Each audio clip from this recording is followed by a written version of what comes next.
Talk around and disregard it. Strip you off the ground, show you what heart is. Standing strong and proud, nothing can knock it. Let's get it started.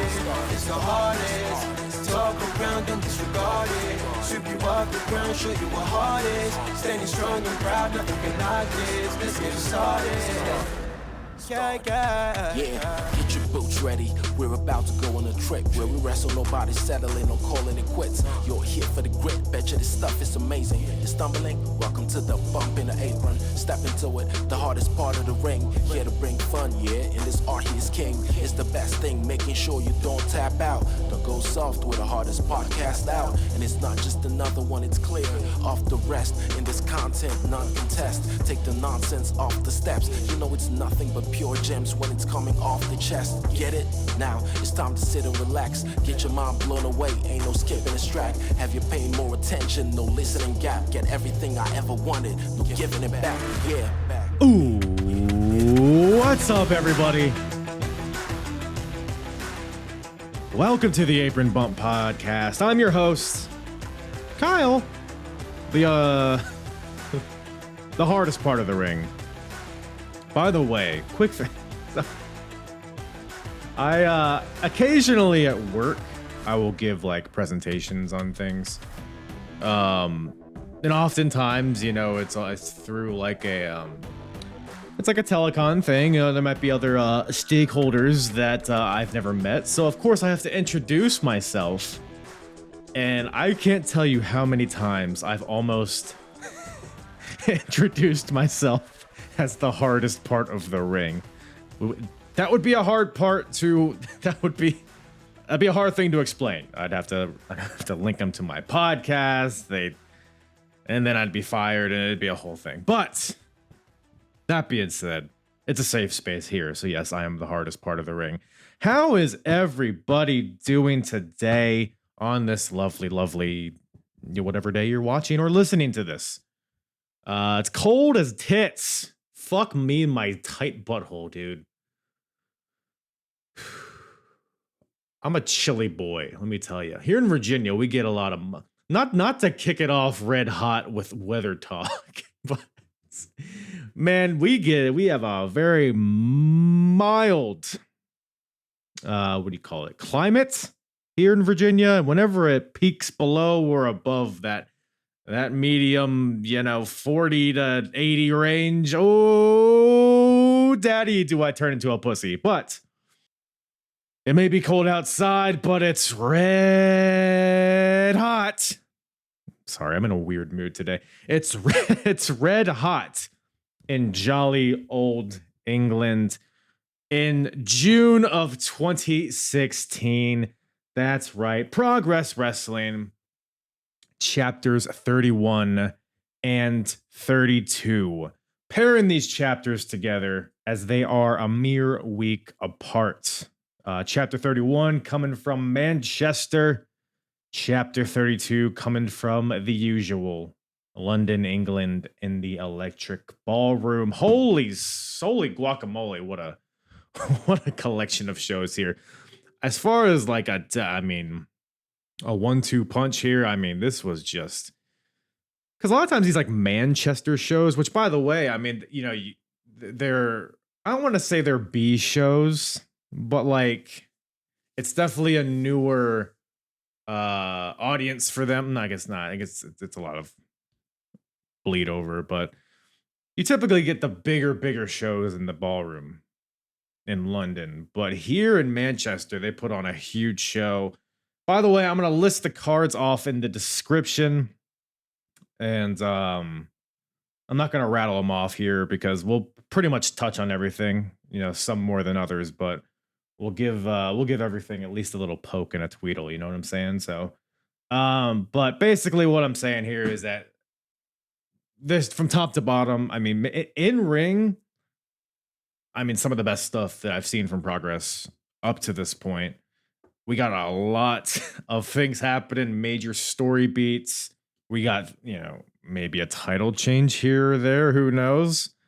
We got blood feuds. We got the Atlas Championship tournament continuing. We got the tag team titles being defended. We got the women's division cooking. the Progress World Championship. I'm not even going to say what happens because there's, whew. But I mean, just overall, just outstanding matches from top to bottom, and I'm looking forward to talking about it here. But we should take a step back. Where are we in Progress? Well, we are fresh off the heels off of the Super Strong Style 16 tournament that happened at the last chapter. It was a 2-night event, chapter 30. By the way, check it out in the archives. Actually, you know what? Check out all of these episodes in the archives. If you might be jumping in cold, you're like, I don't really know a lot about Progress. I've heard of it, not really familiar with what it is or what happens there. Well, guess what? Neither am I. So I'm walking through this in real time, just as people in 2016 were at this point. So if you would like to hear me recap and react to all of the tomfoolery that Progress brings us, go to apronbump.com. You can find all of my full episodes there, as you can find them wherever you listen to podcasts, YouTube as well. But you can go to apronbump.com and you can filter down on the episodes tab at the top. You can filter down to whatever promotion or era you'd like to hear me recap. I do a lot of stuff, lots of different eras, decades, promotions, big and small, all that stuff. But you can select Progress Wrestling, and that'll filter you down to all of the chronological reviews that I've done of each chapter, starting from chapter 1, every single chapter up to now, which is chapter 31, 32. It's been a good old time. It's an alternative, and today it seems like the wrestling alternatives are leaving us. So it's always a pleasure to kind of go back and see a lot of some very familiar faces, some new faces that I've grown to love, which we're going to talk about a lot about in this show. So binge away. It's a good time. Discover something new. And while I'm just plugging away at Apron Bump on all the social medias, like review, comments, buzz the sticker, hit the button, ring the bell, powder my speed bag, do all those things. But let's get into it, baby. Chapter 31, and we're going to kind of bounce back and forth, but there's threads that kind of interweave throughout these chapters. Like I said, they're only a week apart. So for all intents and purposes, this is like a 2-night event. But night 1, which is chapter 31, like I said, comes from Manchester, England, and it occurs on June 19th, 2016. And chapter 32, night 2, occurs on June 26th from London, England. So I might refer to things as night 1 and night 2, but that's where we're at if I do that. So that being said, I mean, I brought up all, the world title, the tag title, the women's title, that's imminent.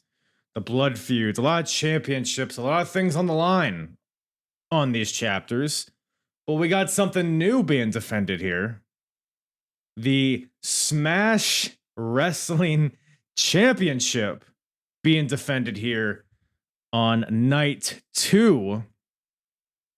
You might be asking, hardest part of the ring, what the fuck is Smash Wrestling? Well, let me tell you, aggressive listener. Smash Wrestling is a Toronto-based independent wrestling promotion. Lots of big stars have gone through there, but one star who is the current champion here in 2016 and who is defending the title in an open challenge is one Johnny Gargano. The current Smash Wrestling champion has held the title for over 470 days. Pretty dominant, seemingly. And he's here for an open challenge. I guess there's, interpromotional cahoots between Progress and Smash Wrestling. So Progress, you can see at this point how the company is growing, how they're kind of interweaving throughout the entire world. Smash Wrestling Championship being defended here by Johnny Gargano, open challenge. And just for context, June of 2016, which is where we're at, this match here happens after, like a week after, the Cruiserweight Classic, which, if you remember, Johnny Gargano and Tommaso Ciampa had a match in the opening round, which was phenomenal. It was kind of like each of their coming out parties. The DIY was a thing at this point.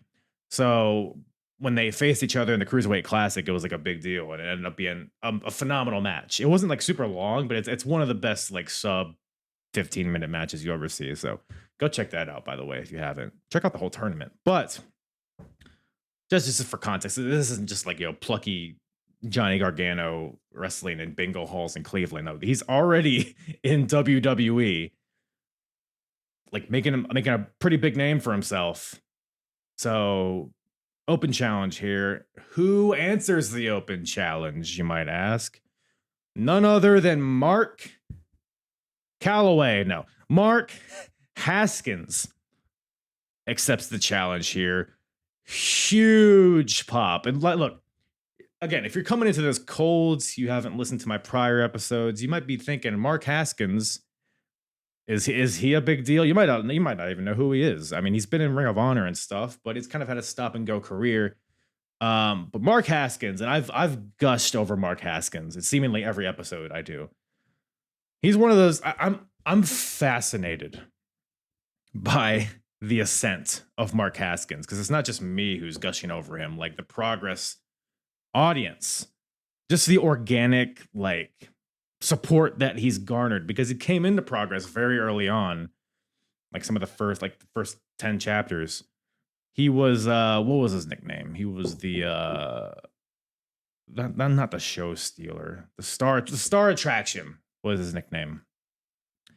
And he was very, when I first saw him, I was like, oh, it's kind of like Kmart Adam Cole. Like, that's kind of, and it's funny because they actually had a match in the early chapters, but that's what he was. Like, he wasn't particularly exciting in the ring. Like, he was fine, but he didn't really stand out to me. He was fine on the mic, but like I said, like, nothing he was doing was really like putting him, outside of the pack of the other people, right? And somewhere down the line, he transformed his persona, his gimmick, whatever you want to call it, from this like charismatic, cocky, arrogant heel, and he slowly like evolved. He like got rid of the colorful tights. Now he just wrestles in black tights, black boots, black kick pads. He just became a no bullshit. He seems to have some sort of martial arts experience, or jujitsu, or Muay Thai, or whatever the hell it is, because his style in the ring is so fun to watch, dude. The kicks, I don't know who I would compare him to, honestly. Think of like, I want to say Bryan Danielson, but it's not exactly the same thing. He's like a taller, rangier version.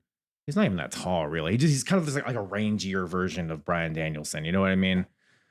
In that, it's a lot of submissions, a lot of like really intricate counters, but there's also really brutal kicks and strikes, and with a little bit of high flying in there. So he's become such a dynamic performer, and so fun to watch. And I feel like other companies out there should study his rise, because this shows that you can get over with in-ring. Like, everybody's like in this mindset where it's like, oh, you need, and by the way, it is true. You need a character, right? The crowd needs something to latch onto to kind of identify you among anybody else. But sometimes that identity can just be ass kicker. You know what I mean? It can just be a guy that goes in the ring and wrestles very well. Not everybody can pull it off, but Mark Haskins has just that natural charisma, where it's not charisma on the mic that is leading to his success, but it's the charisma in the ring, just the no nonsense kind of fighting style that I guess people were clamoring for at the time. So it just shows that you can get over. Just knowing your audience and what they want is what you need to get over. And I feel like that's perfectly represented with Mark Haskins here. Not to mention, storyline wise, he's built a lot of, I guess, in some ways, some sympathy, because I brought up the Super Strong Style 16 tournament that happened at the last chapter. Mark Haskins won his opening match, but for night 2, he was pulled from the tournament because I guess in night 1, he collapsed due to dehydration and exhaustion and wasn't able to compete. So he kind of got the shit end of the stick there. So Mark Haskins, so with that context, Mark Haskins, he got screwed out of the tournament by his body, I guess. So now he comes out here to challenge for a title. So the crowd, probably one of the biggest pops of either of these two chapters is Mark Haskins coming out to take on Johnny Gargano. And if you know these two guys, you know we're in for a treat. It was like I don't want to say a dream match, but I was excited for this one. And it definitely met my expectations for sure. I mean, it's kind of weird starting out here with maybe my match of the month here. And I'll say this because, like, the ending stretch of this match, I mean, you got all the counters, it was too much for me to take notes on because, Mark Haskins would like try to lock in an armbar and then Johnny would slide out and then, Haskins would throw a clothesline and Johnny would like seamlessly jump to the apron and hit his slingshot spear, but then Haskins would catch him in the spear and lock in an arm. A lot of that. So it was just a joy to watch. It just felt like a legit struggle, which if you listen to me, that's kind of what I'm looking for. So you got Johnny throwing out the long dart, the super kicks, the intensity. There's a moment where both guys are like on their knees in the middle of the ring, throwing elbows. The crowd's super into it. Haskins does this fucking like spinning uranagi and then floats over in one motion into an armbar. It is just making me all kinds of turgid, making the pants tighter watching this. But the thing that I love about this match here, and again, hearkening back to a previous chapter, a few months ago, Mark Haskins wrestled in Progress. He wrestled Tommaso Ciampa, which of course, is the DIY brother of Johnny Gargano, even to this day. In that Ciampa-Haskins match, Ciampa came in with a lot of fanfare. Like, he was relatively new to Progress. People were happy to see him. Guy coming in from another country that we've seen on our TV. Oh, it's fun. But Haskins, and this just kind of solidifies the point I was making earlier about Haskins. Haskins represents Progress. He represents the company. He represents the style, the British strong style. The crowd loves him. There's just an innate support for this man. So, and it's unpenetrable no matter who he's facing, whether it's Ciampa or Gargano, even though they're big stars. In that Ciampa match, Ciampa like turned heel mid-match, and it's still unclear to me if that was the intention because the crowd is so stalwart to Mark Haskins that they're not gonna cheer the other guy. So Ciampa had to adjust his kind of persona mid-match and adjust the flow of the match by using, heel tactics, talking shit to the crowd. And Johnny Gargano does the same thing here. Mind you, this is not, the way Johnny Gargano. Like I said, we're like in the midst of the Cruiserweight Classic, the DIY stuff. Johnny is the babyface of all babyfaces in the eyes of the global audience watching him. But even Gargano here has to turn heel essentially mid-match in response to because the crowd's chanting Johnny wrestling when he comes out. But then Mark Haskins comes out second, and then all of a sudden we're Team Haskins. It's hard. It's so hard to build like a legitimate babyface like this, which is why I'm so fascinated by it. So the match starts and they're brawling on the outside. Johnny Gargano's like kind of trying to play to the Progress audience because it could be a little bit lighthearted and comedic at times. So Johnny's he grabs a chair and sits it on the floor, sets Haskins on the floor. He runs around the ring and chops him. It's all kind of like tongue in cheek. Like in the ring, Haskins is trying to get up. He's leaning in between the ropes, and Johnny spanks him. It's like comedy, right? But the crowd does not go with it. They boo him. It's just maybe apathy even. And then it's at this point where Johnny completely changes his demeanor. He slaps Haskins. The facials on Johnny Gargano. He's like, all right, I'm done fucking around. And then Haskins fights back, locks in the stretch muffler. Gargano gets to the ropes and is able to hit the one final beat DDT for a 2 count. Then Gargano, he spits in the face of Haskins and gives him a rolling elbow. But then Haskins counters the next move and spits in Johnny's face and then gives him an elbow. So it gives him a little receipt. So just beautiful storytelling throughout this entire match. Then you get the ending stretch, which I kind of touched on in the beginning. Ultimately, counter, but ultimately Haskins is able to lock in the bridging armbar for the tap out. So Johnny Gargano taps out. We have a new Smash Wrestling champion, Mark Haskins. Now, to me, and probably to a lot of people listening, you might be thinking, Smash Wrestling, who gives a fuck? Well, why don't you ask the Progress audience and Glenn Joseph on commentary? Let's see how they felt about this. Haskins switches! He's got it! He's got it! He's got the elbow! He's got the elbow locked in! Gargano still in it! Mark Haskins has just become the new Smash Wrestling champion!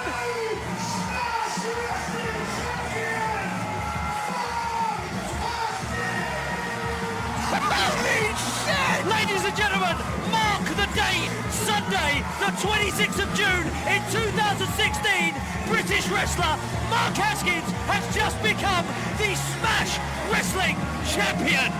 Dude, the fucking pop was, it's like he just won the world title at WrestleMania. Like, insane, dude. Such a fun moment. Haskins celebrates in the crowd, which is just an awesome visual. But Johnny grabs the belt from him, starts to walk away, but eventually comes back to the ring and he cuts a promo and he's like, well, man, you guys were really nice to me in the beginning. You were doing Johnny wrestling, but then you were really mean to me. It was like kind of funny. So he pretty much turns the crowd back in his support, says that Progress Wrestling was a bucket list of his because, I mean, he's pretty much just wrapping up all of his independent dates, I suppose, because he's about to become full-time WWE. So he's like, acknowledging their chants and all that stuff, but it ends up being a pretty feel-good moment. Hands Haskins the belt. They shake hands.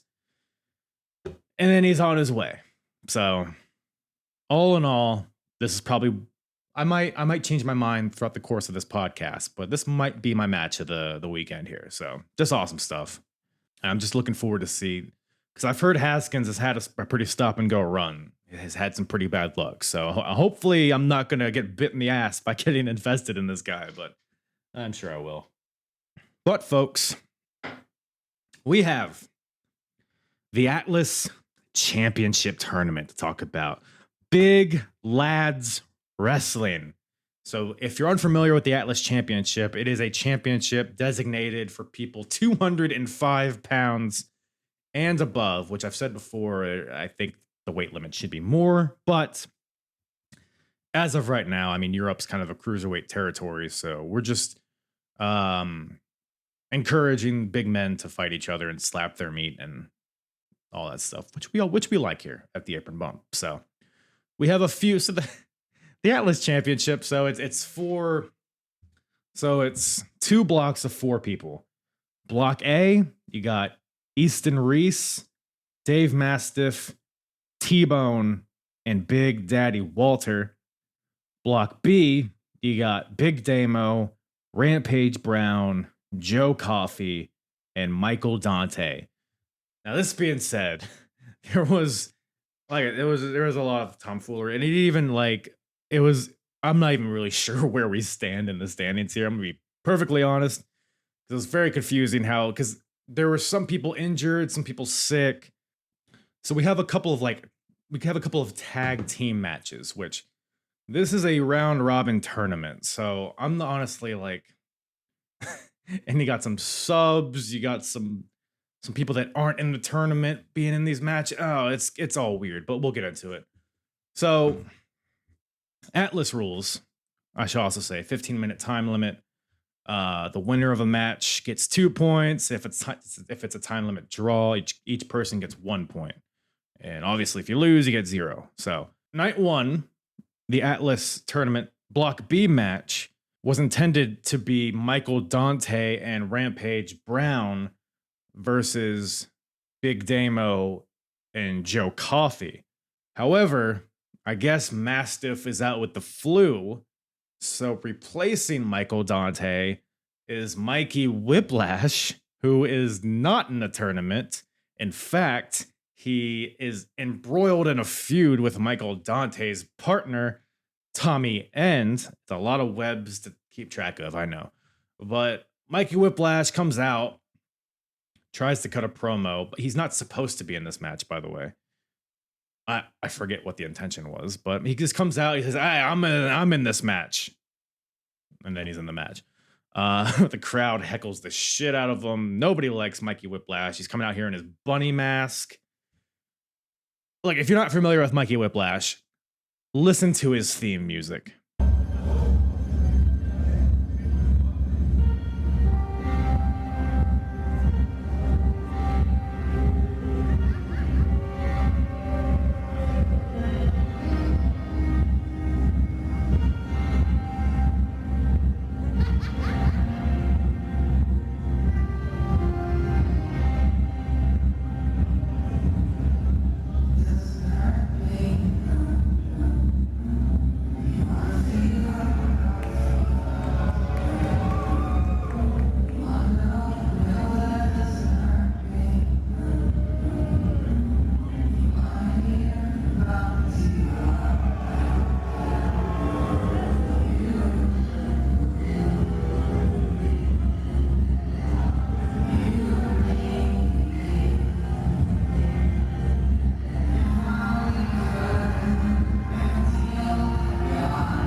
So we got this music going. It's very eerie. It's very uncomfortable. You can kind of feel it down your spine a little bit. And then the man comes out. I'm going to try to paint a picture for you. Comes out in a bunny mask, like a demented rabbit of sorts. He's got thigh highs. He's got the tights. He takes off the mask. There's face paint underneath of it. He's a very uncomfortable looking fella. Then he tries to cut a promo, crowd tackling him, yada, yada, yada. Match gets underway. Mikey Whiplash, who is teaming with Rampage Brown, wants no part of this. So it's essentially a handicap match. So it's like, why is Mikey in this? I don't know. Maybe he's just trying to fuck over Rampage Brown, I guess. I don't know. But this allows, the numbers game allows Damo and Joe Coffey to get the win. With a, Damo pops up Rampage. Coffey catches him with a European uppercut. Damo follows up with a senton. So it's kind of a bing, bang, boom combination there. And Damo and Joe Coffey get the win. So I guess they each get 2 points. So that's where we're at. So, but I'll put it on the screen maybe. So that's where we're at with that match. And then night 2, we have another tag team match within the Atlas title round robin tournament. It's Block A. By the way, in that previous match, I can't remember. So in this match, it was intended to be T-Bone and Dave Mastiff versus Big Daddy Walter and Easton Reese. However, Mastiff is out with the flu, which, by the way, I might have said Dante had the flu earlier. Mastiff has the flu. Dante was, I think it was like travel issues or something. Mastiff has the flu. So his origin stablemate, Zack Gibson, takes a spot in this match. So it's T-Bone and Zack Gibson versus Walter and Easton Reese. Look, let's talk about, I got a lot of things to say about each of these 4 gentlemen. T-Bone can fuck right off. He's coming out to Nigel McGuinness's music, which is just sacrilege in my opinion. Easton Reese, look, I don't like Easton Reese for 2 reasons. First reason, it's a stupid fucking name. It feels like an unfinished name. You know what I mean? It feels undercooked, his name. Like it feels like it's not finished. Easton Reese. By the way, that's spelled Iestyn. Reese spelled Rees, which none of this feels right. So fuck this guy for that reason. Also, you know what his nickname is? Easton Reese? The Alpha Male. I'm gonna Easton, if you're listening to this, I'm gonna tell you this right now, buddy. There's only one alpha male in wrestling. And he's gonna give you the pounce if you don't fucking lay off, all right? All right, Reese's Pieces. Anyways, so fuck Easton Reese, fuck T-Bone. Walter is, you're never gonna hear me say fuck Walter. He's my main, he is my big daddy. You know what I'm saying? We got Walter with the titties here. Very different from, not very different from modern day Gunther. I mean, aesthetically, it's very different. But he's Walter, you know, because like he's had a few appearances in progress up to this point. And in fact, I think he's borderline a jobber. I mean, he got his first win at Chapter 30, I believe, after like 4 or 5 losses or something.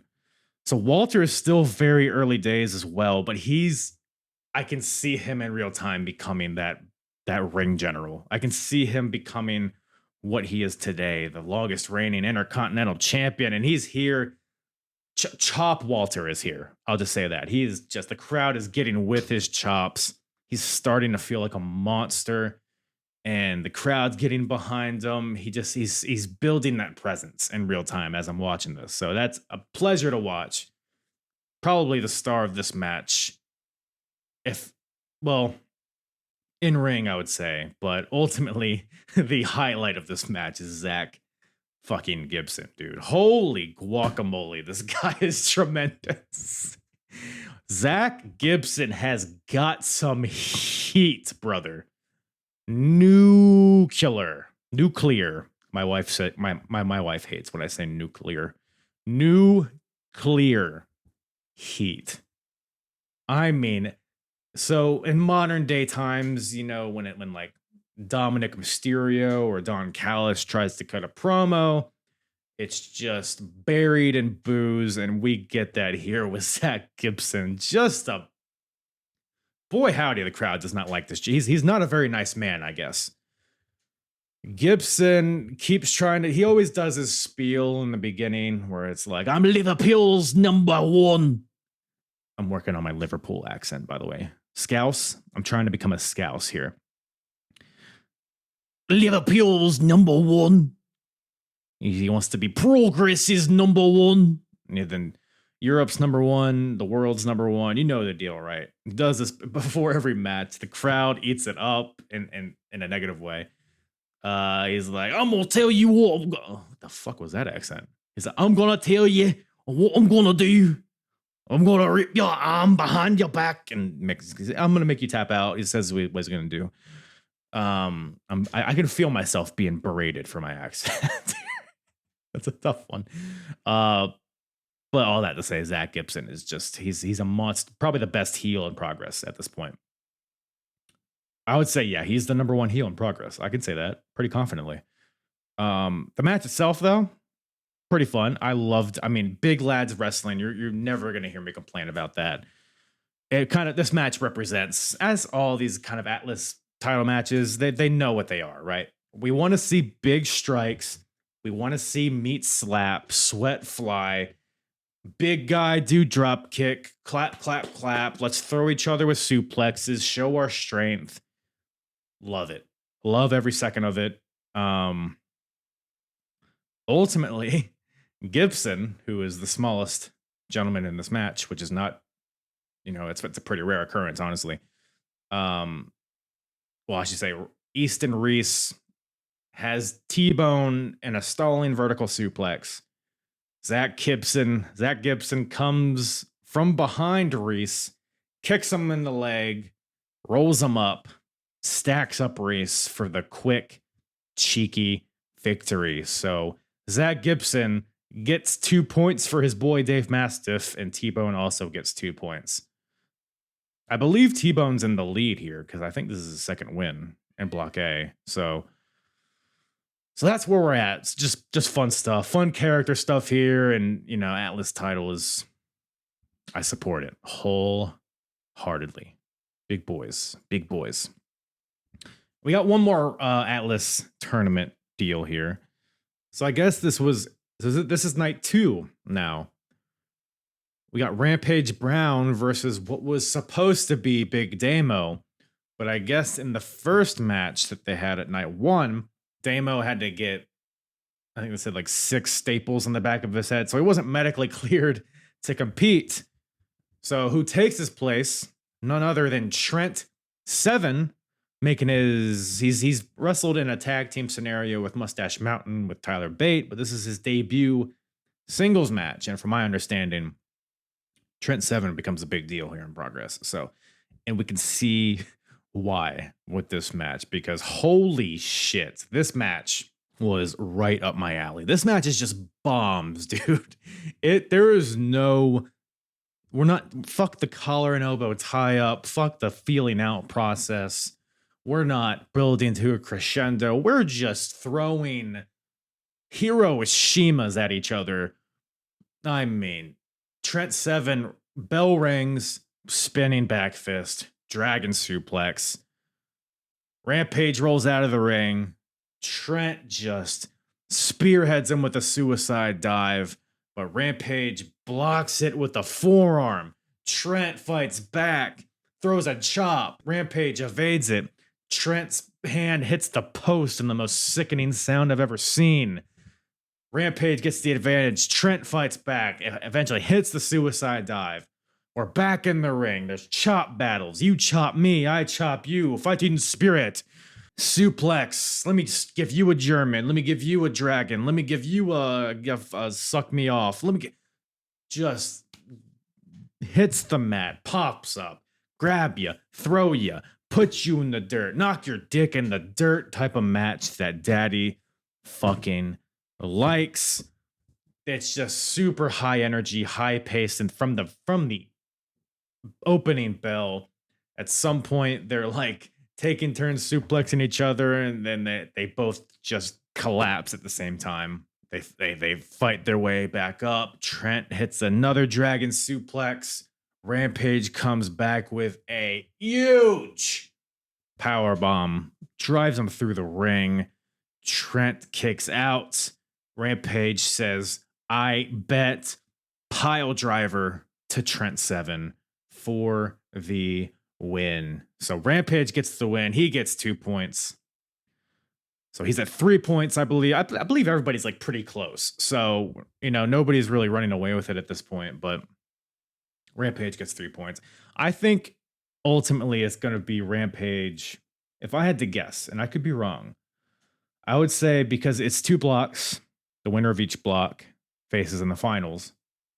I would venture a guess that it's ultimately going to be Dave Mastiff versus Rampage, because they're 2 of the Progress originals.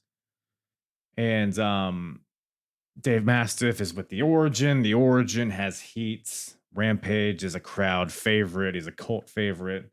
I think that's where we're going here, but that could be wrong. I mean, Walter's gaining steam. Joe Coffey's making an impact. He's coming out here with like the Iron Man mask and the music. So people love him too. So who knows? But my estimation is Mastiff versus Rampage. But we'll see. We'll see where we end up with that.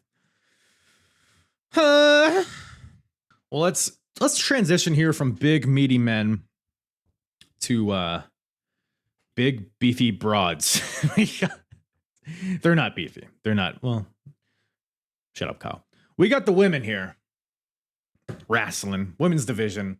So at this point in Progress's history, there is not yet a Progress Women's Championship. However, it has been announced, I believe it was at the last chapter, maybe 2 chapters ago, that the next Natural Progression Series, which is a single elimination tournament, that is going to be to decide the inaugural Progress Women's Champion. I'm not exactly sure when that tournament takes place. I'm honestly surprised because we have a series of singles matches here. I'm surprised they weren't just tournament matches. But that's something that's imminent. But we have some personal feuds here with the women that do have some crossover with some of the men here, which we'll get into. But we'll start off with night 1. We got Pollyanna versus Dahlia Black. So these ladies have been feuding for a while. A lot of these matches have occurred on the Endeavor shows, which are kind of in between the chapters, the lower kind of their developmental type shows. That's where a lot of the women's action has occurred up to this point. But there has been some main chapter shows between these two. They had a match, a few months ago where Dahlia Black's boyfriend, I guess, TK Cooper, he came in and just punched Pollyanna in the face and gave Dahlia the win. So there's a personal feud there. TK comes into play later, but these ladies hate each other. Pollyanna, Dahlia Black. Pollyanna's like the cult favorite of the crowd, the top baby face, I would say, in Progress women's division. And Dahlia Black is just a really hateable lady. I'll just say that. I have other words I could use, but we'll refrain for now. But it's Pollyanna versus Dahlia Black, and the gimmick here is that if anybody interferes on either of their behalf, then both of them are fired. So like if somebody comes in and attacks Pollyanna, both Pollyanna and Dahlia Black are fired, which is a very interesting stipulation here. So I hear this and I'm like, well, Ginny is totally interfering in this, right? Because Ginny, you might know her from NXT UK. I believe her and Gunther are dating, married, something. I don't know. But Ginny is just the biggest star in the women's division at this point. She is incredible, a great heel. And my thought is that, well, she doesn't like either of these women, so she's going to come in and interfere and get them both fired. And that's kind of what happens here. But on the way there, we have a pretty intense fight, actually. I mean, Pollyanna's doing the hair whips on Dahlia Black, and like the hair is on the mat, you can see. So there's some pretty good. I mean, it's like I said, it's a pretty intense fight. Pollyanna does this like really sick roll through into a hammerlock Koji clutch of sorts. I don't know. She tied her up like a pretzel and it was very, very slick. But they're fighting in the ring, and then we hear Ginny's music play, naturally. So Ginny comes out, and everybody's thinking the same thing. Oh, she's going to interfere and get both these women fired. Pollyanna is begging the ref not to ring the bell no matter what she does. Ginny approaches the ring, and Jim Smallman, who is the co-owner of Progress and also the ring announcer, says, whoa, Ginny. I see through your shenanigans. If you interfere in this match, well, you, my dear lady, will be fired as well. So Ginny's like, well, fuck. And she just walks away. So then it just leaves Pollyanna and Dahlia Black to finish their match. Black hits a pretty sick combo, a couple kicks, a knee to the face, a Meteora. Goes up to the top rope. Pollyanna stops her, hits the what she calls the pollinator, which is funny, which is like an angel's wings facebuster type of move. For a 2 count, Dahlia Black comes back with a rope hung DDT for a 2 count. But ultimately, Pollyanna is able to string together some moves, hits a gut buster on the top, like an avalanche, like she has Dahlia on her shoulders, drops down, drops Dahlia on the top turnbuckle. So Dahlia is laid across the corner ropes. Pollyanna from the top hits a stomp, which looked gnarly. Hits an Elisha Express, which, they're running knees to the back. Hits a dude buster pile driver and gets the win. So Pollyanna gets the win here in a pretty decent match. And, kind of branching off of this feud, because Dahlia's man's is TK Cooper, and their whole thing is that they come to the ring, they make out a lot, they're obnoxious, they have sex in the middle of the ring. It's a whole thing, right? But to help to even the odds, someone comes to the aid of Pollyanna to neutralize TK Cooper of sorts. None other than everybody's favorite, Jack Sexsmith. So that's a match that we have here. On night 2, we got Jack Sexsmith versus TK Cooper. So when I see Jack Sexsmith on the card, I kind of roll my eyes because he's very, like, I'll put it this way. He comes out with a shirt that says sexually frivolous, morally ambiguous. So take that as you will. He comes out with a sex doll The sex doll fillets some of the crowd members. Comes out to I Touch Myself by Divinals. So that's his thing. And all the matches I've seen from him, I mean, they're riddled with comedy.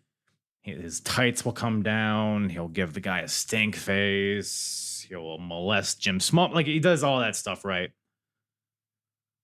I was pleasantly surprised with how awesome this match was. I actually thought this was a damn good match.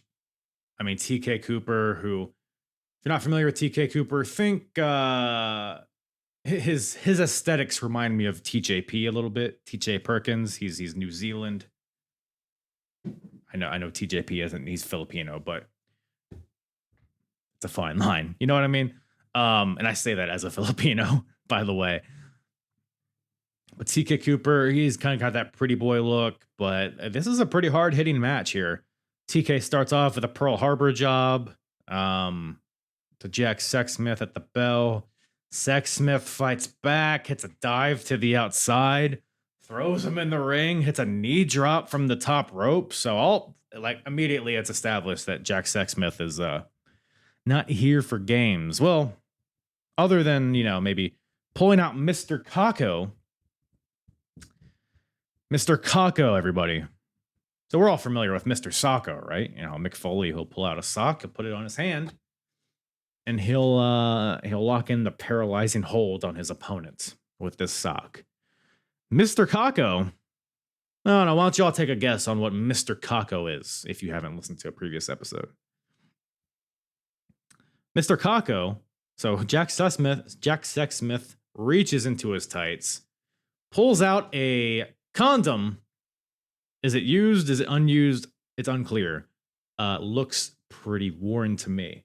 But he puts the condom on his hand, but Dahlia Black stops him from doing anything with it. And I'm reading my notes, and I was doing speak to text for these notes, and my Siri heard me say Mr. Taco instead of Mr. Kako, which I think would be a good female alternative for this maneuver. But Dahlia stops Mr. Kako from using his cock. I don't know.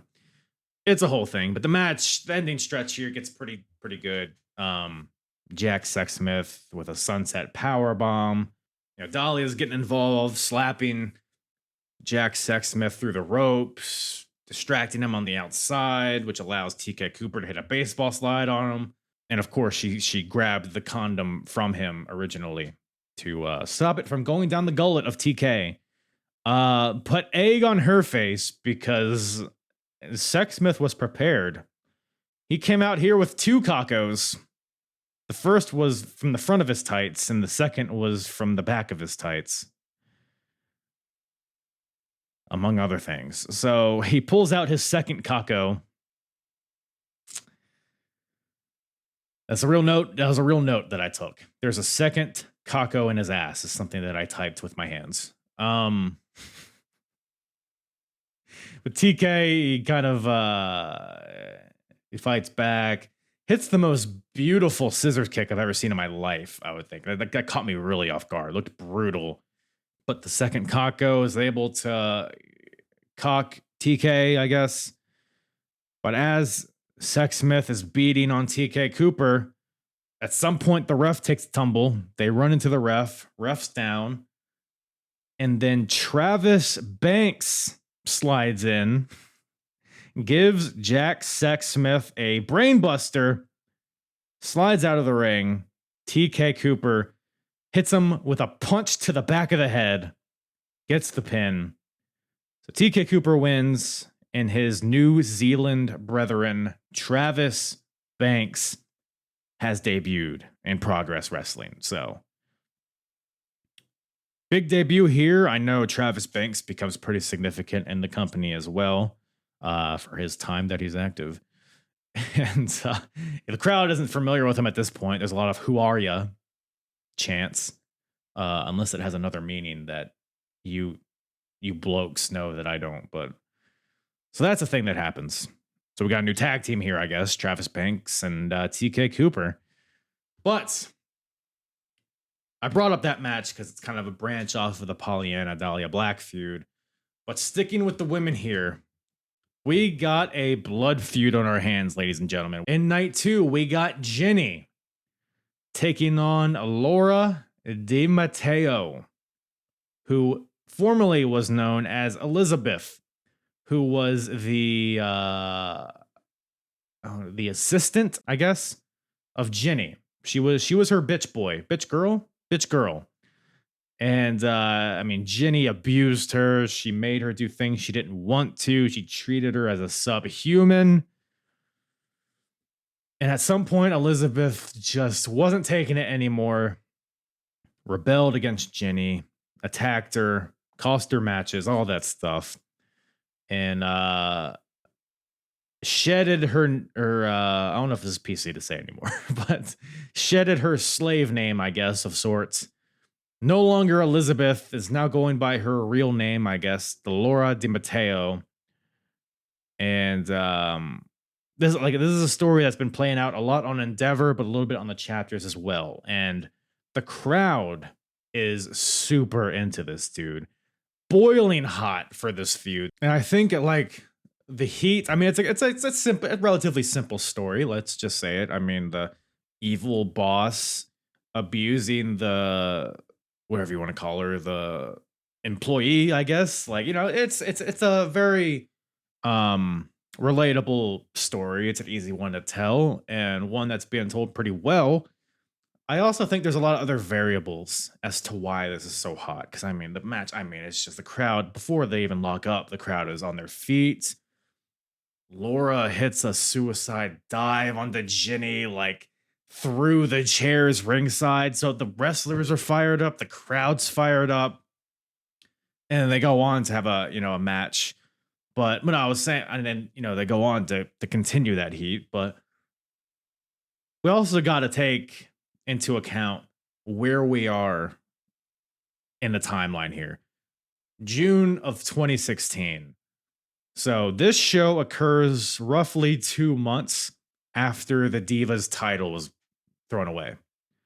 Roughly 2 months after they introduced the women's title to replace the Divas title. Why that is significant is because this is kind of the beginning periods of the women's revolution, quote unquote, in the WWE. You got your Charlotte, Sasha, Becky, Bayley. This is all very current at this point. The NXT women's division's on fire. The women's division and main roster is starting to get more time, more spotlight. There's just an overall groundswell for women's wrestling in the entire world, really. So people see this in WWE and obviously are going to be hungry for this. The Progress audience is for this in their country, their city. And this is what we're getting here. We're getting a good feud, a feud that's gotten time and effort. So the crowd is just wholly supporting this, and I can't blame them. But I will say, though, the match itself, I think at some point, Laura Di Matteo, I think she might have gotten her bell rung at some point because it's a little botchy. I mean, she slips on a top rope Frankensteiner twice. The first time she just falls to the mat. The second time she eventually fights and hits it. But there's a lot of missed timing. Unfortunately, there's and then the finish is kind of wonky too. I mean, on the way there though, Jenny hits a nice Styles Clash for a 2 count. Laura comes back with a code breaker backstabber combo for a 2 count. Jenny hits an X Factor face buster for a 2 count. The crowd is biting on every near fall, by the way. So it's a very well done match, I guess, on the way to the finish.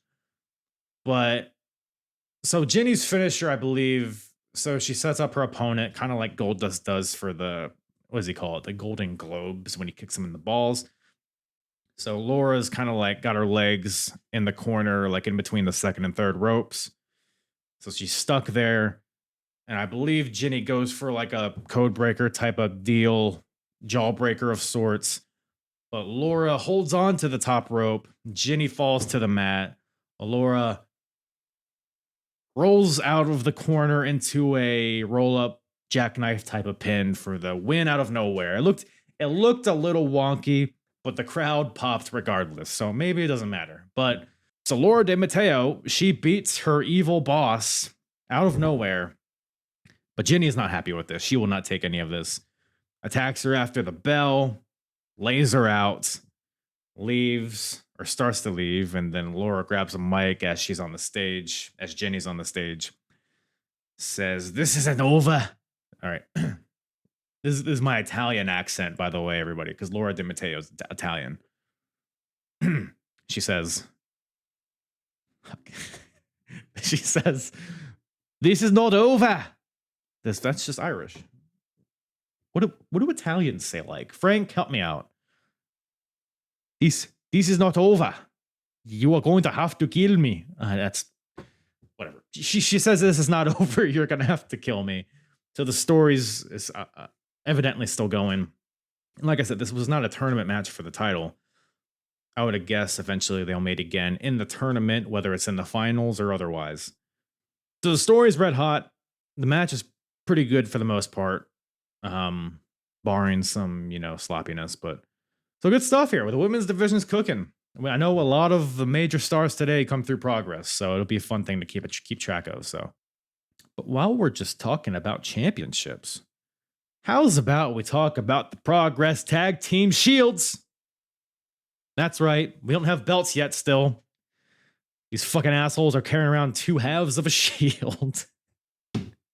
The London Riots, the new Progress champions, they won it at Chapter 30, Night 1, are here defending the Progress titles, the tag team titles, against the Dazzler team.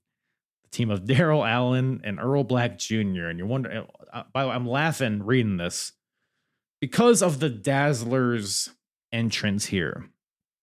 Now, I'm going to play you a clip of their... So the Dazzlers come out, both of them. They raise their hands up in the air, which is a common thing, right? When somebody makes their entrance. Yeah, they're proud of themselves. I'm going to play the entirety of their entrance. Not the entirety of their entrance, just the portion where they are standing still on the stage with both of their hands up. I'm going to play. Just don't fast forward. Don't hit the +15 gimmick. I know it's what you guys do. Don't do it. I want you to sit in it. Sit in it. Just let it engulf you. Even if you're just listening, just know that nothing is happening. Just know that these guys are just standing on the stage with their hands up in the air. Let's hit play on this bad boy.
I think my humor is broken. Maybe I'm the only one that finds this funny. Because you see in the ring, Jim Smallman, who's the ring announcer, and he's just throwing his hands up in the air like, I don't know, man. I don't know what to do. The people, because they make that the stage, there's like people set up on the stage, so everybody's just like uncomfortably looking at them. It's good shit, pal. So immediately I'm a Dazzler team, Mark. But they're going for the tag team titles here. The London Riots being the champions, of course.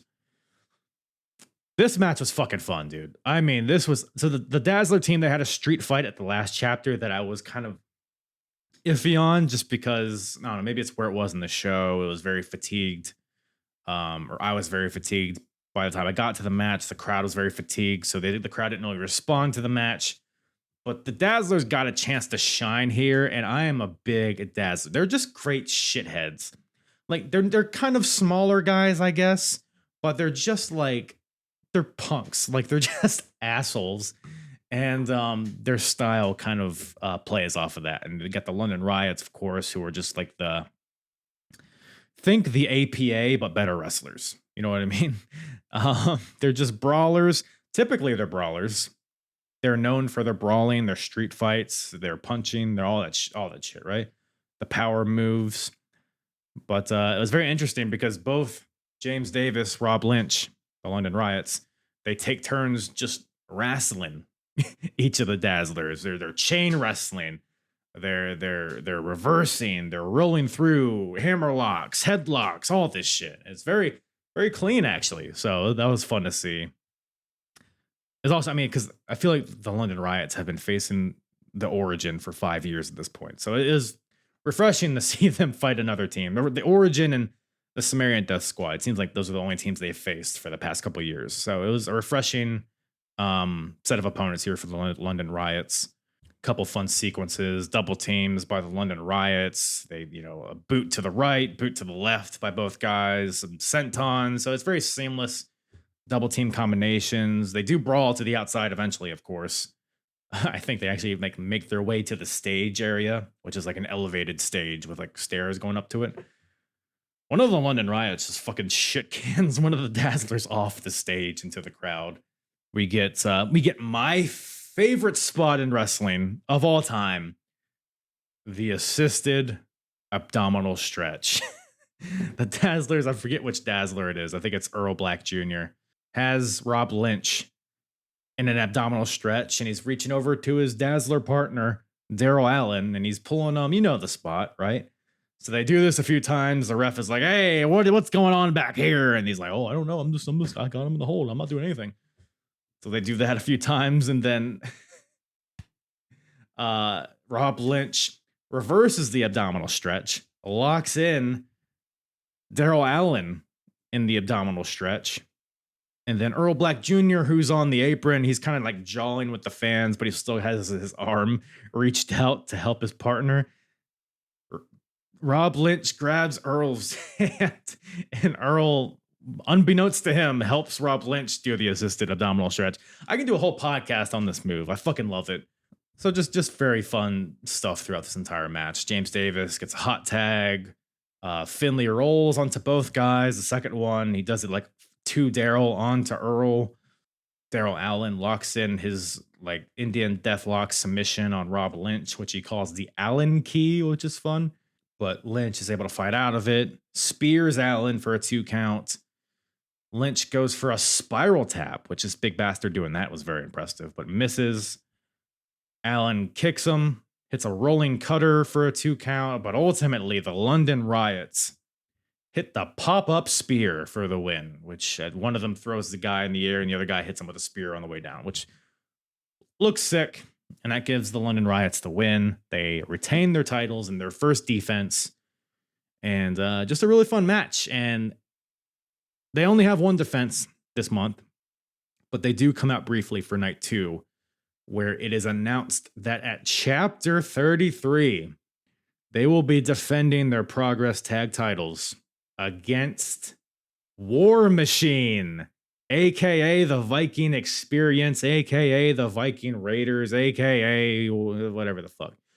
Hanson, Rowe, you may know them today as Eric and Ivar.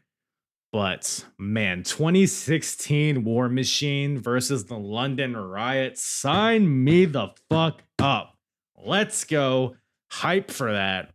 Should be a good time. The London Riots have been made at a point that they want to defend the titles against people from all sorts of promotions, all the countries and all that stuff. And we're starting out here with one of the most prominent U.S. independent tag teams of the time, War Machine. So that will be fun for sure. But while we're talking about the tag team titles and the tag team division, I gotta give a shout out to another candidate for match of the weekend or match of the month. We got the Dunne brothers, the team of Pete Dunne and Damian Dunne versus FSU, the team of Eddie Dennis and Mark Andrews. By the way, shout out Dunne Brothers Coffee. I don't know if that's is that just a Minnesota thing? Let me see. My wife's her father's side of the family is from Minnesota, which is where this place originated, and they will I mean, their coffee is good, but they have some breakfast sandwiches that'll make you slap your mother's tits. They're so good. Holy shit. So shout out Dunne Brothers, sponsor me. But no tit slapping in the, well, there might be a few. So we so the Dunne Brothers, you know, Pearl Harbor job to the big. I mean, there's a lot of PHJs on this show to Mark Andrews and Eddie Dennis, but FSU makes the hot comeback. Dual topes to the outside. They do it once, they do it twice. The crowd's chanting one more time, but Eddie Dennis, who's a big boy, he says he can't do it a third time. He's winded. But thank goodness, Mark Andrews has a Rey Mysterio mask in his trunks, hands it to Eddie Dennis, transcends him into Eddie Mysterio. So he's able to hit that third tope to the outside onto the Dunnes. So, but they pretty much maintain this pace through the entire match. It's just a very high energy tag team match. Not a lot of tags being made, but whatever. Let's just have some fun spots. Let's make it an ROH scramble match, which is kind of what this is. A lot of things happening, a lot of crazy spots. I'm going to do my best to paint the picture here. So Mark Andrews moonsaults from the apron to the outside onto Pete Dunne, turns it into a tornado DDT on the floor. Back in the ring, the Dunnes fight back. They hand off Mark Andrews to Eddie Dennis in a reverse DDT position. And they kick Eddie in the knees to make him drop Mark on his head. You know, the Dunnes follow up on Eddie with one guy hits a lung blower, the other guy hits a Meteora. The Dunnes hit a Meltzer driver type move where Pete Dunne has Eddie in a tombstone position, and then Damian comes off the springboards off the second rope and does a spike tombstone deal. And then you have Mark Andrews hits Damian Dunne with a standing shooting. Damian is standing, Mark Andrews is standing. Mark hits a shooting star on the Damian. I don't know how this happened. I don't know how to describe it. That's what happened. FSU, they return the favor by forcing Pete the tombstone Damian by kicking him in the knee. Double super kicks. People are flying all over the place. But ultimately, the Dunnes have a bit of a miscue. Damian accidentally hits Pete with a springboard lung blower. They dispatch of Pete Dunne to the outside. Mark Andrews in the ring hits a avalanche poison rana to Damian Dunne. And then Eddie hits the next stop driver with an assist from a double stomp from Mark Andrews. FSU gets the win over the Dunnes. Amazing match. The Dunnes seem to have some tension between each other after the match. I don't think this team's super long running, but I could be wrong. I don't know. But I think they're literally just a team because they have the same last name. But FSU gets the win, and just a fun match. You need a match like this on the card. Just a bunch of crazy motherfuckers flying all over the place. So. Now, we will talk about the Progress World Championship to close out here in a second. But before we get there, we got a blood feud on our hands, ladies and gentlemen. We got Damon, Moser versus The Origin. Now, night one, Damon Moser comes out and says that he wants Nathan Cruz. Now, for context, so The Origin, which currently is a faction of Nathan Cruz, Zack Gibson, Dave Mastiff, and El Ligero. Originally, this faction was known as the Faceless. They had like the V for Vendetta masks and all that stuff. When they unveiled who they were, the original incarnation of this group was Nathan Cruz, Danny Garnell, and Damon Moser. But they kicked out Damon Moser in the first fucking segment. So Damon, who was a relative newcomer, he was in the Natural Progression series. He's an up-and-coming guy, but they kicked him out, and Damon Moser still holds a grudge, obviously. Why wouldn't you? So he wants Nathan Cruz, who's kind of the head of the snake. Also, was in that original incarnation of the group. So Damon is taking on Zack Gibson in this first night. Now, Zack Gibson was not a part of this group that kicked Damon out originally. So Damon's making it a point where he's like, I don't care about Zack Gibson. I want Nathan Cruz. I want to kill him. I want to sodomize him. All this stuff, right? I'm paraphrasing. Which brings out The Origin. Here I am! Metallica plays. And Nathan Cruz comes out with Zack Gibson. Nathan's on the mic. He says, Moser, you're nobody. That's not how he speaks. Who is that? Yeah, nobody. Is that Scottish? I don't know. But he basically says that, all right, Damon, if you can face me in a week, but in order for that to happen, you have to first beat my buddy Zack Gibson here. And Bob's your uncle. That's what happens. Damon Moser gets the... So it's a solid match, you know. Again, Gibson, nuclear heat, right from the onset, cuts his promo in the beginning. They get to the match. A lot of brawling on the outside, a lot of fighting, like in the chairs and throwing each other in the chairs and stuff. In the ring, Zack Gibson locks in the Shankly Gates submission, but Moser, who's in the submission, grabs Nathan Cruz, who is on the outside. And Cruz tries to get away from him, but in trying to get away from him, he like pulls Moser to the ropes, which allows Moser to grab the ropes, which is brilliant stuff. So Gibson's pissed. He's like, "Hey, why'd you help him?" You know, and Cruz is like, "Oh no." And then as they're bickering back and forth, Moser's able to roll up Zack Gibson, get the quick 1, 2, 3. So Damon Moser gets the win, and he will face Nathan Cruz at the next show. But after the match, Zack attacks him after the bell. Cruz gets in, chair shot to the face of Damon Moser, tombstones him on a chair, spits in his face. More chair shots, just levels him, dude. Leaves him laying and sets up their match. Their no disqualification match on night 2. Gibson comes out with Nathan Cruz. Has no DQ. What are you going to do? And Gibson's like, well, actually, this match was not going to be no DQ at first. But Moser grabs the mic before Nathan comes out. Says, hey, Jim Smallman, I want this no DQ. And Smallman's like, all right. And then Gibson comes out with Nathan. He's on the mic. He's like, no DQ.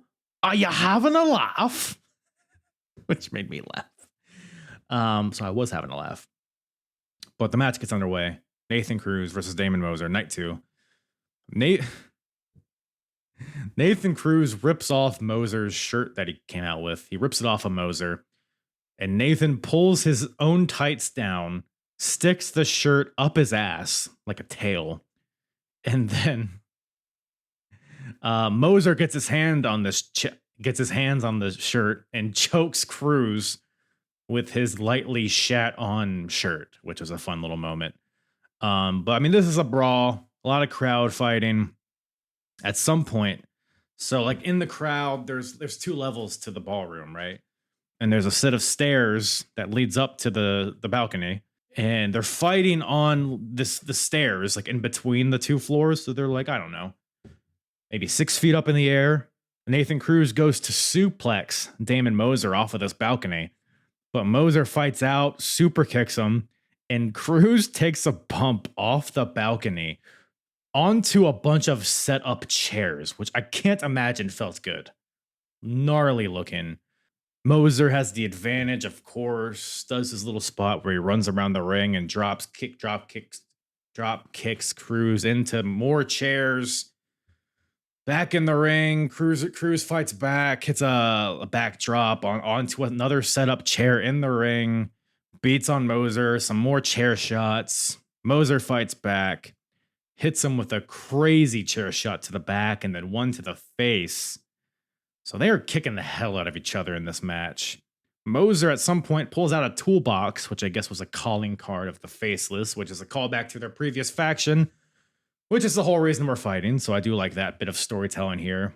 Moser DDTs Cruz on the toolbox. Moser hits Cruz with a coast to coast with the chair in front of his face, which is very impressive. But Cruz is able to kick out of that, fights back, locks in a cloverleaf. Moser gets to the ropes, but Nathan Cruz doesn't care because it's no DQ. Again, it's more subtle elements of storytelling here. Cruz gets rolled up, kicks out. Cruz hits Moser with a chair to the face, gives him a little receipt for the previous one. And then Cruz goes to the toolbox. What does he pull out? A cord of some sort. Couldn't tell you what kind of cord. But Cruz ties Moser's wrist to the top rope with this cord. Moser fights out of it. He's still tied to the top rope, but he's able to hit a knee trembler to Nathan Cruz, which is his finishing move.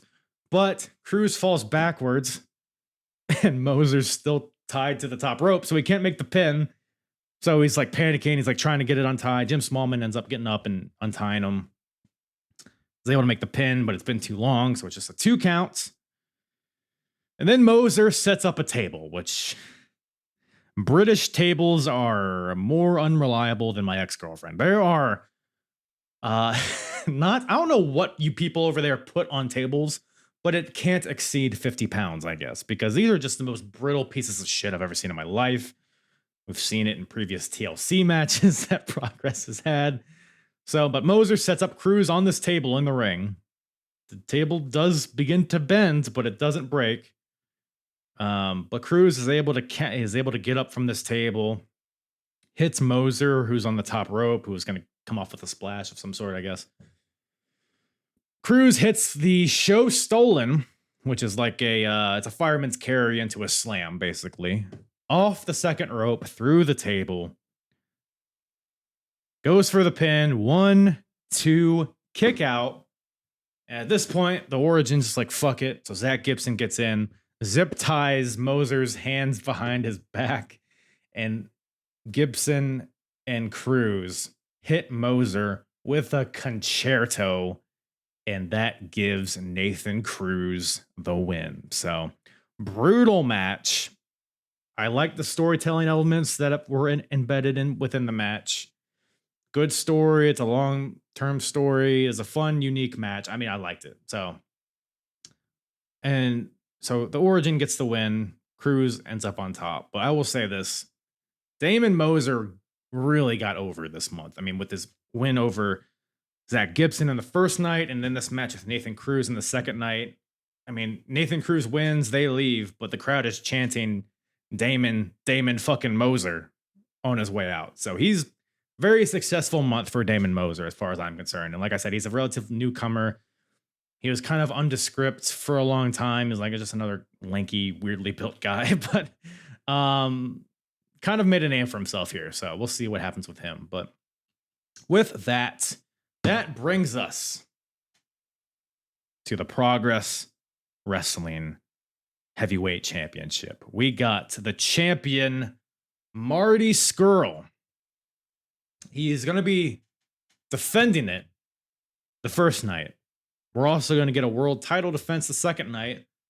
More on that in a second. But this first match here from night 1 in Manchester, Marty Scurll is defending his Progress Championship against Chris Hero. Woo! Woo!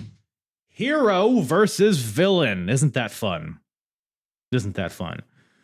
We got a cool little video package before the match. There's like some comic book visuals. It was very well done, but setting the stage here, kind of reviewing the past, how we've gotten here. Basically, it's the Super Strong Style 16 from Chapter 30. Chris Hero was in the tournament. Marty Scurll was not in the tournament. He's the champion. Chris Hero was in the tournament, and during one of his matches, Marty Scurll was on commentary, just kind of running down Chris Hero, berating him, saying he's just a piece of shit or whatever. And then they had a little scuffle at some point when Hero was making his way to the back. So some animosity there. And Chris Hero is just a well-known, obviously, veteran of the scene. Had a great performance in the Super Strong Style. One of the best matches in Progress history with Mark Andrews. So he earned himself a little title match here with Marty Scurll. And dude, I miss Chris Hero being just a prominent, on my TV on a regular basis. You know what I mean? I think he's making his return sometime. I think I read that somewhere. But Chris Hero is just so fun to watch, man. He is a bazooka of a human being, dude. The elbows, the kicks, the forearms, the pile drivers. Just a guy that's just gives me everything I want from wrestling. On top of his just natural charisma, and he just has it all, dude. The Marty Scurll, who is the shit heel world champion, I thought it was just a pretty I thought this all meshed well, really together. Hero, like in the beginning, he's out wrestling Marty Scurll because Marty's expecting all these strikes, right? But they're doing all the chain wrestling, and Hero's getting the best of them. But Marty's able to finally take advantage once he's able to kind of start grabbing his fingers and his digits and his limbs and doing all the limb work and stuff that Marty's known for. Super kicks off the apron. I do like this wrinkle though. So Marty Scurll, he's known for the finger snap, right? The whole deal.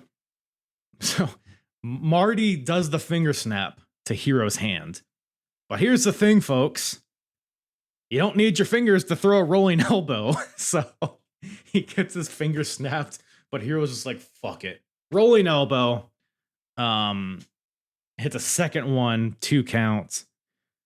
And that's a bulk of this match. It's just Hero hitting Marty really hard with strikes.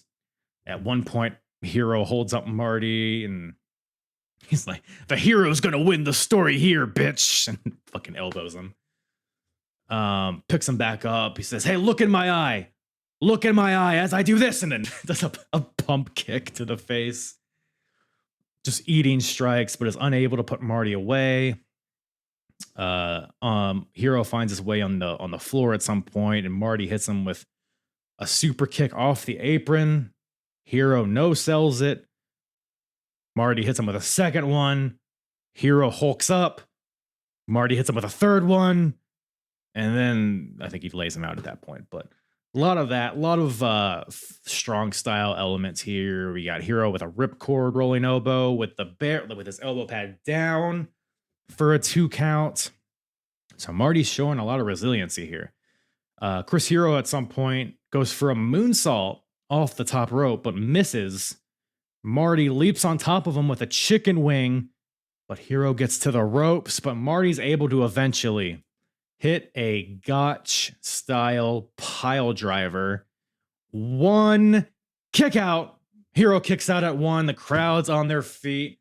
Hero's amped up, but then Marty breaks both of his sets of fingers on both hands, locks in the chicken wing, and Hero passes out. So Marty Scurll retains Progress Championship against Chris Hero on night 1. But awesome match. Chris Hero cuts a really passionate promo afterwards, says he loves wrestling in Europe and all that stuff. And I think he will be back, I would guess. But he does go back to NXT, so I don't know how that works with the timeline, but we'll see. But so Marty successfully defends his title in night 1. But a week later, chapter 32, Marty's defending his championship again against the winner of the Super Strong Style 16 tournament, Tommy fucking End. Or Malachi Black, Aleister Black, however you know him. They've had a few matches in the past, so just to review the history, which we've talked about in previous episodes, but Tommy End It was a few chapters ago. Marty Scurll had an open challenge, a non-title open challenge, to which Tommy End accepted it, and Tommy End was able to hit him with a flash KO out of nowhere and beat Marty Scurll, but it was non-title.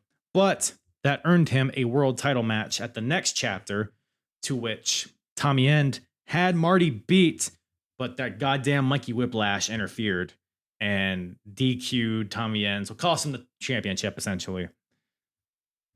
Tommy End fought his way through the Super Strong Style 16 tournament, won that, and earned himself another title opportunity to make right of that previous wrong. So, lots of history here, and this is the main event of night 2.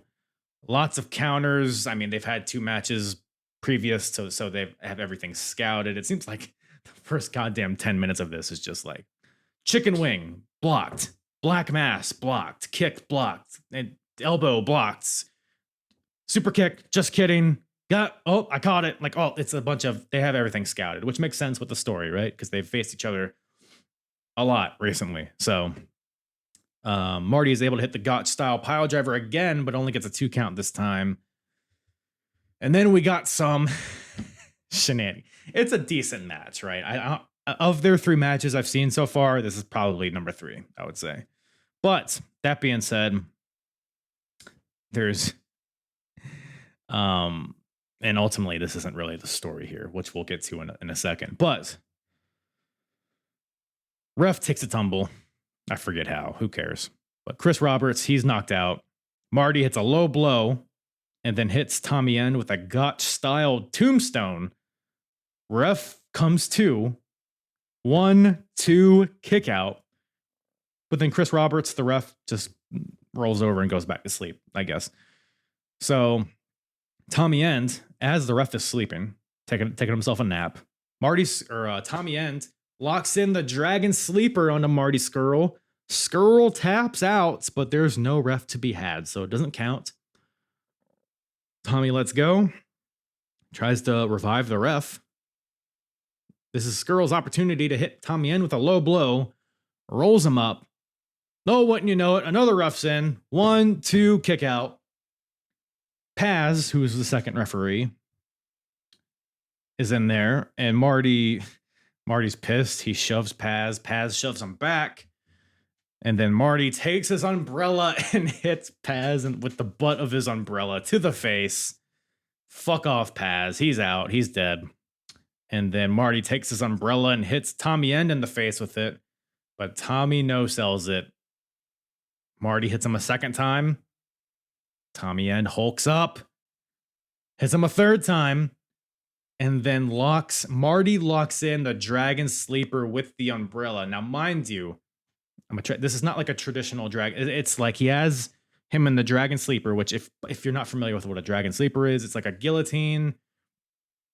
He has Tommy's face is in his armpit, essentially.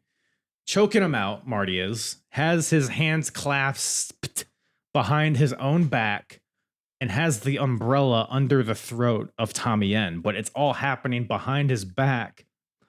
So Chris Roberts, who is now revived, can't see the umbrella behind his back, and Tommy End passes out with this. So Marty gets the win here, or does he? Because Smallman, who's ringside, he's watching this all happen. He's like, no, turn his fucking music. Marty's music's playing. He's like, turn his fucking music off. What is that in your hand? And then Marty has the umbrella. He drops it. He's like, oh no, it was raining. So the match gets restarted. Marty goes over. Oh, all right, I'm a suplex. Oh, Tommy End hits him with a brainbuster. Goes to the top rope. Double stomp. Picks him up. Black mass kick. 1, 2, kick out. Suck me sideways. That was a fucking crazy false finish. Tommy End then gets 2 chairs. He's like, okay, I guess it's no DQ now. We're just using umbrellas. He sets up 2 chairs in the ring next to each other to make a bed of chair. Goes to, I guess, brainbuster Marty onto these chairs, but the lights go out again. This is how Tommy End was cost his previous match. when the lights went out and then they came back on, and then Mikey Whiplash was in the ring. But this time, the lights go out, the lights come back on, and there's nobody there. It was just the lights. Maybe it was just a malfunction in the lights. Maybe, I don't know. But this distracts Tommy because obviously he's very gun shy. He's had many interferences in the past after these lights out deals. But the lights come back on, and Marty's able to roll up Tommy End, who was distracted, rolls him up, feet on the ropes, and gets the fucking win. So Marty gets a win, another cheeky win. Tommy End is screwed out of the championship once again. And man, it's funny, like current day. I mean, that's the whole House of Black thing, right? The lights go out, they come back on, and they're in the ring. So it's fun. It's for a man who now utilizes this gimmick for his own self. He sure was fucked over by it a lot in his career. But maybe that's why he does it now. I don't know. But Tommy's pissed, of course. The ref, he's like, doesn't even let the ref hand him the title. He's pissed, and he gives Marty another black mass, knocks him out cold in the middle of the ring. Tommy's pissed. He leaves. He walks to the stage. He stands on the stage. And then, Pastor William Eaver comes out.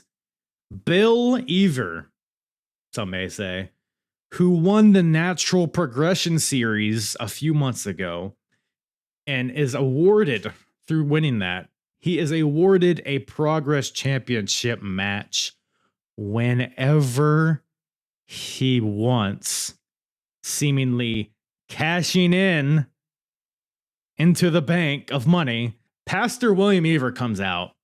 Crowd goes banana, dude. Everybody's on their feet. The music plays. Pastor and Tommy End come eye to eye, and Tommy's like, go get him.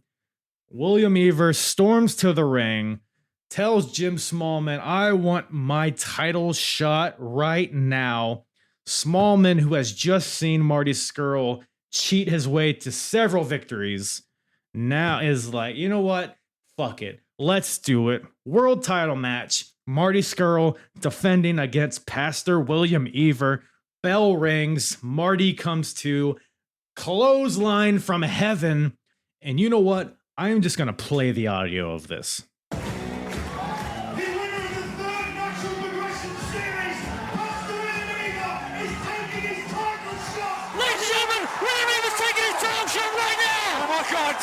Pastor William Eaver has a title shot in the bank. This is our second title match of the evening.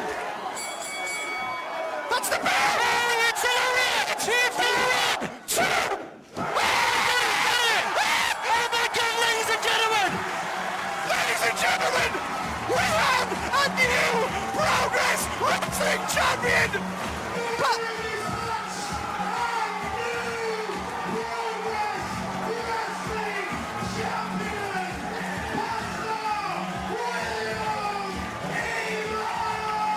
Ladies and gentlemen, it wasn't Tommy End, it wasn't the anti-hero who downed the villain, but it was in fact William Eaver, who is right now our new Progress Champion.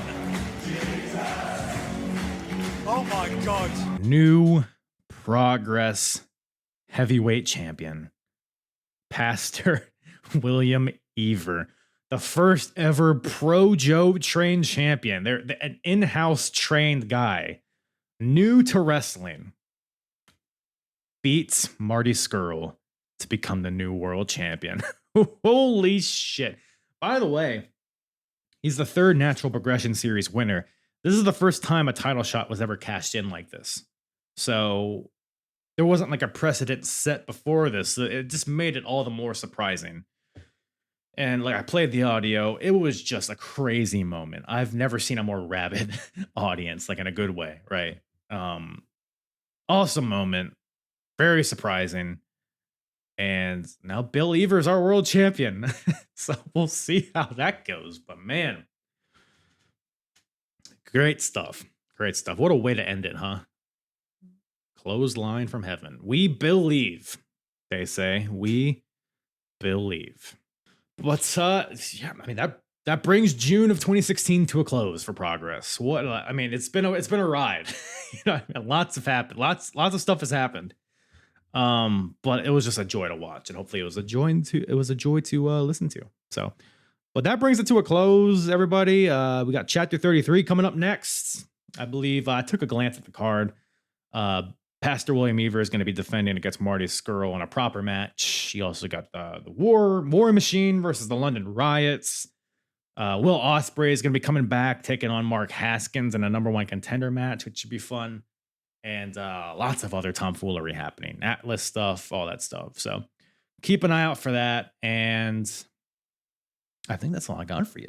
Follow me at Apron Bump on all the social medias. If you've enjoyed this, if you're watching on YouTube, give her a like, leave a comment. If you're listening on audio, how about you give Daddy a 5-star review? Maybe leave a review, perhaps, if you would like to. Or just share this with a friend, share it with your mother, share it with your therapist, because odds are you have one if you're listening to me. But I'll love you. I'll leave you. Thank you guys so much for tuning in today.